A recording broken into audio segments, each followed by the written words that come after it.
বেশ কয়েকদিন তাপপ্রবাহের পর রংপুরের আকাশ বিকেল থেকেই আজ মেঘলা, সেই সাথে বইছে মৃদু বাতাস। জনমনে ফিরে এসেছে দীর্ঘ প্রতীক্ষার পর আশার আলো।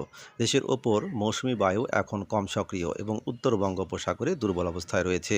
ফলে বিভিন্ন স্থানে মৃদু তাপপ্রবাহ বয়ে যাচ্ছে। আবহাওয়া অধিদপ্তর জানিয়েছে ঢাকা সহ 4টি জেলা ও 5টি বিভাগের ওপর দিয়ে মৃদু তাপপ্রবাহ বয়ে যাচ্ছে। পাশাপাশি কোথাও কোথাও বৃষ্টির পূর্বাভাস রয়েছে। অধিদপ্তর আজ শনিবার সকাল 9টা থেকে আগামী 18 জুন পর্যন্ত পূর্বাভাসে এসব কথা জানিয়েছে।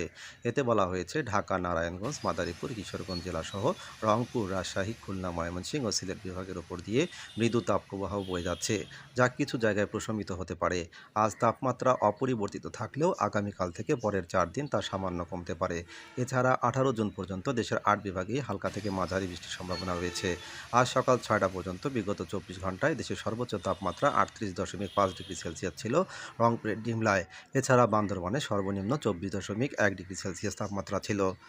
ডেস্ক রিপোর্ট, সত্যের কণ্ঠ 24.com।